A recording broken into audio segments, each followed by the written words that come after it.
Après des cas constatés en République démocratique du Congo et au Cameroun, l'identité d'Urfi est actuellement détournée au Togo. Dans un climat social et politique sous tension, un faux journal portant notre logo circule activement sur les réseaux sociaux. Alors que notre signal est temporairement suspendu dans le pays, cette opération de désinformation s'attaque aux relations franco-togolaises et cherche, une nouvelle fois, à décrédibiliser notre travail.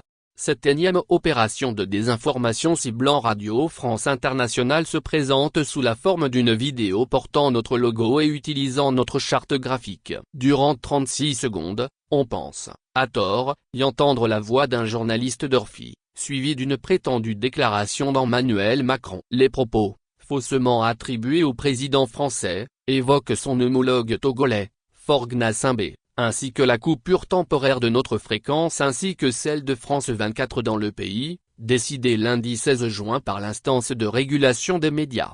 Contrairement à ce que veulent faire croire certains utilisateurs, Urfi n'a jamais produit ce contenu. Sur le fond, Emmanuel Macron n'a jamais prononcé une telle déclaration. Cet audio, écouté plus de 2 millions de fois sur TikTok et Facebook, a été entièrement généré par intelligence artificielle. L'extrait synthétique a ensuite été apposé sur un visuel du président togolais diffusé par Fi, le 13 juin dernier. Comparaison entre la publication originale d'Urfi, à gauche, et l'infox, à droite. La reprise de ce visuel a pour but de crédibiliser cette fausse information. Comparaison entre la publication originale d'Urfi, à gauche, et l'infox, à droite. La reprise de ce visuel a pour but de crédibiliser cette fausse information. Droit d'auteur, capture d'écran / montage Urfi. IA et usurpation d'identité. Ce type de fausses informations générées par intelligence artificielle et usurpant notre logo se multiplie ces derniers jours, particulièrement en Afrique francophone. Ces infox, faciles à produire et parfois difficiles à vérifier,